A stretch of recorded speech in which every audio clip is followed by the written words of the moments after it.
गुरुर्ब्रह्मा गुरुर्विष्णू गुरुर्देवो महेश्वरा गुरु साक्षात परब्रह्म तस्मै श्री गुरवे नमः तस्मै श्री गुरवे नमः।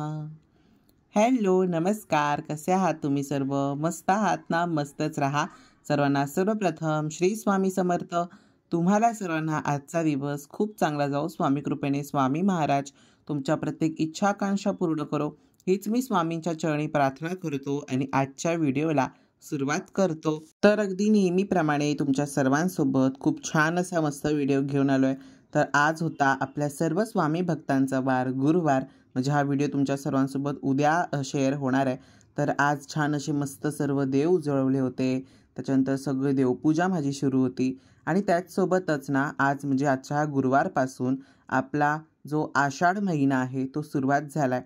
तर आषाढ महिन्याबाबतीची थोडक्यात माहिती आज मी तुमच्या सर्वांसोबत ह्या व्हिडिओमध्ये देवपूजा करताना शेअर करणार। त्याचसोबत तुमच्या सर्वांसाठी खूप छान अशी मस्त रेसिपीचा व्हिडिओसुद्धा शेअर करणार आहे याच व्हिडिओमध्ये। आणि काय काय अशा ज्या बेसिक गोष्टी आहेत ज्या मला पर्सनली वाटतात त्या आज मी तुमच्या सर्वांसोबत शेअर करणार आहे। तर आता मी सर्वप्रथम तुम्हाला छान अशी मस्त आषाढ महिन्याची माहिती सांगतो। तर मग चला।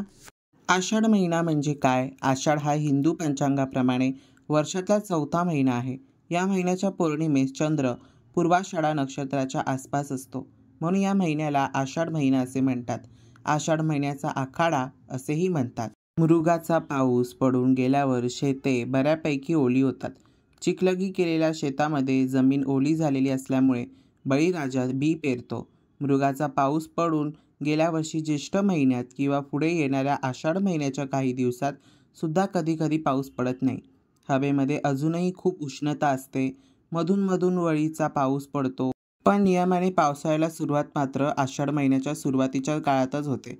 ग्रीष्म ऋतूने तापलेला सारा निसर्ग आषाढ सरीने प्रफुल्लित होतो आणि साऱ्या सृष्टीला उल्हासित करत असतो। आषाढ महिन्यात काय करावे? आषाढ महिन्यात सर्वात विशेष दिवस म्हणजे आषाढी एकादशी येते।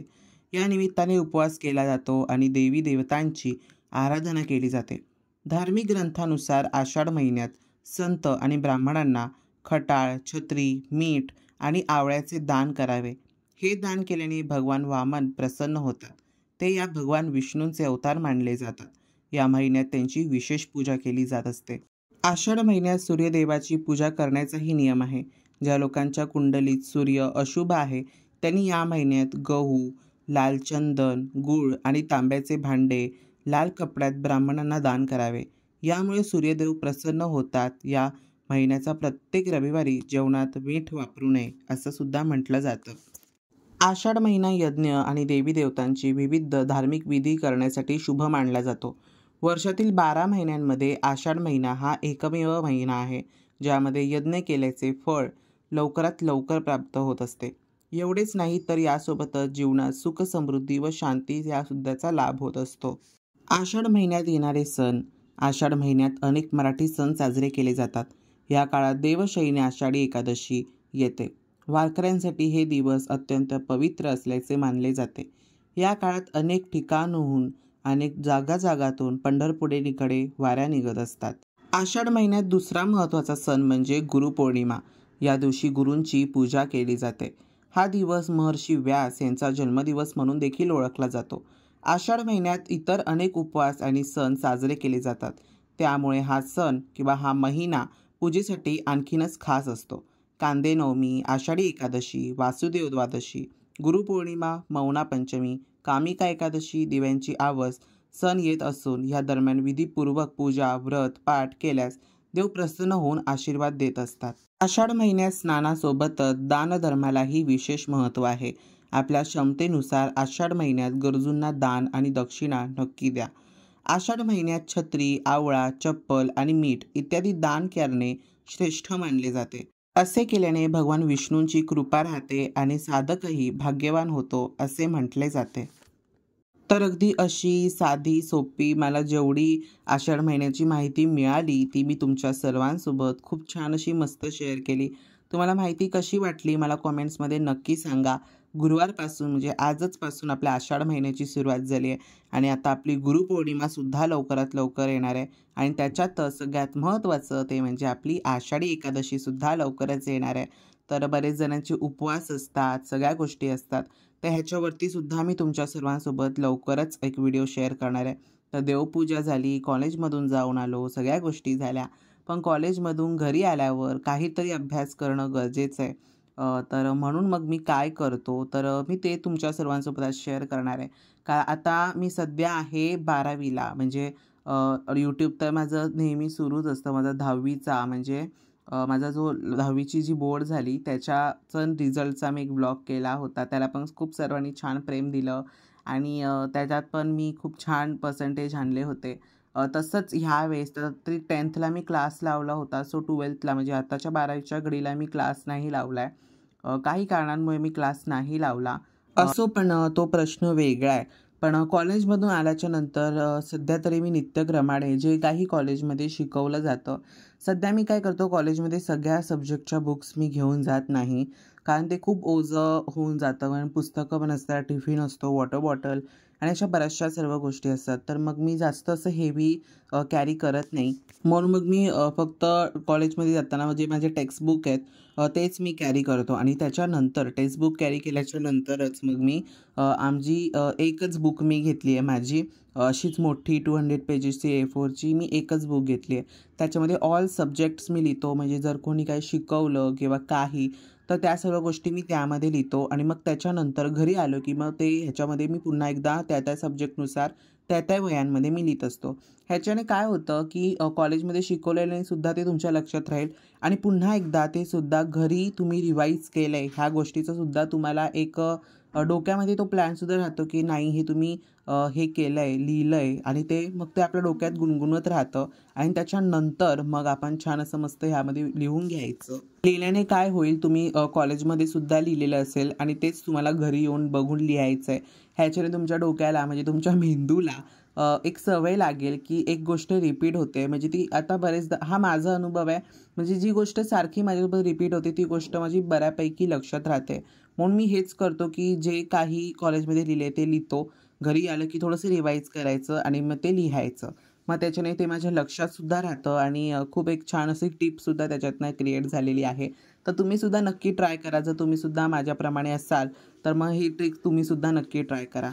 आणि सगळ्यात महत्त्वाचं ते म्हणजे सेकंड टिप की तुम्ही जे काही लिहिताय ते फक्त लिहिण्यासाठी म्हणून लिहू नका की आपलं कंप्लीट होतं आहे म्हणून लिहायचं असं अजिबात करू नका. थोडंसं रिवाईज करा. खूप महत्त्वाचं आहे. रिवाईज केलं पूर्ण अगदी आता मी तुम्हाला एक छोटंसं एक्झाम्पल म्हणून देतो. अख्खं रामायण जर तुम्हाला कोणी सांगितलं की अख्खच्या अख्खं रामायण तुम्हाला पाठांतर करायचं आहे, तर ते पाठांतर करणं तुम्हाला शक्य आहे का? मग त्यामधलं तुम्ही काय करणार? जे काही महत्त्वाचे पॉईंट्स आहेत ते तुम्ही लक्षात ठेवणार आणि त्याच्यावरती तुम्हाला जे माहिती आहे, तुम्हाला जे ज्ञात आहे ते तुम्ही त्यामध्ये मांडणार. ते तुम्हाला सांगताना तुम्ही सांगणार. अगदी तसंच आपल्या अभ्यासाचं आहे. लांबलचक उत्तर पाठ करण्यापेक्षा तुम्ही तसंच्या तसं तर पाठ तुमच्याकडनं होत नसेल किंवा ते करण्यापेक्षा त्यातले काही त्या उत्तरातले महत्त्वाचे तुम्ही पॉईंट शोधा, ते लक्षात ठेवा आणि त्या पॉईंटच्या आसपास काही तुमच्या लक्षात येतं आहे का उत्तर वाचून, तसं मग तुम्ही त्यामध्ये थोडंसं भर उत्तर करून लिहू शकता. ह्याच्याने उत्तरसुद्धा आपलं मेन म्हणजे लेंदी होतं आणि त्याचे मार्क्ससुद्धा आपल्याला कम्प्लिटली भेटतात आणि बरंचसं असं काय गोष्टी असतात. तो हे माझ्यासोबत झालं आहे कारण 10thच्या वेळेला FYच्या वेळेलासुद्धा मी हेच काम केलं होतं. म्हणजे काय पॉईंट्सच मी लक्षात ठेवायचो आणि तशा प्रकारे लिहायचो. पण त्याचं उत्तर आता मराठीच्या वेळेलासुद्धा मला स्वमताचा 3 मार्क असतात एकाला. ते मला 3 पैकी 2.5 किंवा 2 एवढे तरी मिळायचे. कधी 1.5 किंवा 1 मला स्वमतात कधीच मिळालेला नाही आहे. हा माझा कॉन्फिडन्स आहे म्हणून तुम्हाला मी सांगतो की हे तुम्ही ट्रिक नक्की ट्राय करा. ओके. अभ्यासाची गोष्ट झाली आणि मगाशी मी तुम्हाला सांगितलं होतं की तुमच्या सर्वांसोबत एक छान मस्त रेसिपी शेअर करणार आहे. तर आज मी असं मस्त घावण बनवणार आहे, अर्थात घावणे बनवणार आहे. तर ही कसं बनवलं पीठ, तर ते मी काय केलं पिठाला पीठ इथे वापरलेलं नाही आहे मी. म्हणजे हे बॅटर कसं बनवलं ते तुम्हाला सांगतो. तांदूळ घ्यायचे, स्वच्छ धुवायचे, त्यांना 3 ते 2 तास गरम जर तुम्हाला घाई असेल तर तुम्ही गरम पाण्यात भिजत घालू शकता. जर तुम्हाला एकदम अशी घाई नसेल, पटकन नसेल करायचं तर मग तुम्ही त्याला 2 ते 3 तास छान असं मस्त भिजत घालायचं. भिजत घातल्याच्या नंतर मग त्याला छान दाटसर वाटायचं, दरदरा वाटायचं आणि ते खूप असं पातळ असं मस्त करायचं. त्याच्यानंतर तुमच्याकडे जो कुठला नॉनस्टिक पॅन असेल किंवा तुमच्याकडे असं प्रकारचं भिड्याचं भांडं असेल तर तसं घ्यायचं आणि त्याला तेलाने ग्रीस करायचं आणि ग्रीस केल्याच्यानंतर त्याच्यावरती छान मस्त झाकण ठेवायचं. झाकण ठेवायचं कारण ते जे वरचा जो ओलसर भाग असतो ना, तो छान नीटनेटका कव्हर अप होतो आणि घावण छान शिजतो सुद्धा. बघा पूर्ण ज्या साईड ज्या आहे, सगळे त्याचे एजेस आहेत ते सगळेच्या सगळे लॉक्ड आहेत. म्हणजे सगळे बंद आहेत पूर्णपणे. तसं तुमच्याकडे असेल तशा प्रकारे सुद्धा तुम्ही करू शकता. आणि झाकण का ठेवलं आहे मी ते सुद्धा तुम्हाला सांगतो. कारण तो वरचा जो भाग आहे तो आपला ओलसर असतो, मग तो सुकला पाहिजे म्हणून आपण झाकण ठेवायचं आणि तो शिजतो सुद्धा नंतर, म्हणून आपल्याला तसं करायचं आहे. नाहीतर तुम्ही बोलाल झाकण ठेवण्याची गरज नसते वगैरे, तर असं काही नाही आहे. आणि सगळ्यात महत्त्वाचं ते म्हणजे सगळी बाजूने पूर्ण गोलाकाराने ते लॉक झालं पाहिजे. नाही ते एका साईडला ओपन आहे, एका साईडला लॉक आहे, तर असं होता कामा नये. झाकण काढायचं आहे आणि बघा छान मस्त घावण स्वतः उठलेला आहे. आणि स्वतः घावण उठला म्हणजे तो तयार झाला की मग त्याला घ्यायचं आणि पलटायचं. शक्यतो पलटण्याची गरज नाही आहे, पण मी पलटतो कारण मला तसं आवडतं. दोन्ही साईड छान अशी मस्त क्रिस्पी, छान मऊ, सूत अशी एकदम छान लागते. आणि अशा प्रकारे जर तुम्ही घावण बनवाल ना, तर नक्कीच म्हणजे चहातनं खाल्लात ना, की तो लगेच तोंडामध्ये नक्की विरघळेल. तर इतका सुंदर आणि मस्त असा छान अगदी चपातीसारखा मी त्याला पलटतोय आणि इतका छान झाला होता घावणा. तुम्ही चटणीसोबत सुद्धा एन्जॉय करू शकता. पण चटणीपेक्षा ना ह्याला छान असं मस्त चहासोबत जर तुम्ही एन्जॉय कराल ना, तर तो एक नंबर लागतो. मी तुम्हाला स्वतः रिकमेंड करेन की तुम्ही खरंच चहासोबत खा. खरंच, खरंच, खरंच खूप छान लागतो चटणीपेक्षा तरी. आता मी तुम्हाला सेकंडसुद्धा काढून दाखवतो बघा. असं कांद्याने तेल लावायचं. कांद्याने तेल लावलं की त्याच्यावरती बॅटर आपलं जे आपण पातळसर बनवलं आहे ना बॅटर, सो ते त्याच्यावरती असं पूर्ण घालायचं आणि एकदम परफेक्ट अशी जाळी त्याला क्रिएट होते आहे. आणि काय सांगू तुम्हाला, एकदम असं छान एकदम मस्तच झाले होते. मला खरंच, खरंच, खरंच प्रचंड आवडले. तर ही ट्रिक तुम्ही नक्की यूज करा. अशा प्रकारे वरती झाकण ठेवायचं, त्याच्याने तो छान शिजतो सुद्धा. आणि एका घावण्याला कमीत कमी 3 ते 4.5 मिनटं लागतातच एका घावण्याला. सो प्लीज तेवढा त्याला वेळ द्या, म्हणजे तो खूप छान होतो, क्रिस्पी होतो, मऊसूत होतो आणि खूप छान चवीलासुद्धा खूप छान लागतो. अजून एक महत्त्वाची गोष्ट की ते म्हणजे तुम्हाला मागाशी मी सांगितलं नाही की बाजूला जे आपलं बॅटर आपण तयार केलं होतं त्यामध्ये मीठसुद्धा घाला, नाही तर मीठ विसराल. मी तर बोलाल दादाने सांगितलं नाही मग मी मीठ घातलंच नाही. असं करू नका. मीठ आहे त्यामध्ये मीठ घाला. मी तुम्हाला बरणी दाखवली होती पण मी सांगायला तुम्हाला विसरलो. तर अशा प्रकारे घावण खूप छान मस्त. हा मी सेकंड घावण तुम्हाला काढून दाखवला आहे.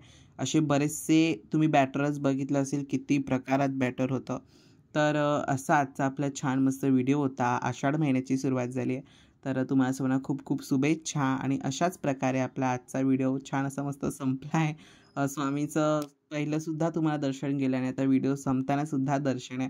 तर अगदी नेहमीप्रमाणे तुम्हाला सर्वांना आजचा व्हिडिओ आवडला असेल तर व्हिडिओला लाईक करा, शेअर करा आणि सबस्क्राईब करा. पुन्हा भेटूयात अशा उद्याच्या एका नवीन व्हिडिओमध्ये. तोपर्यंत सर्वांना बाय आणि सर्वांना श्री स्वामी समर्थ.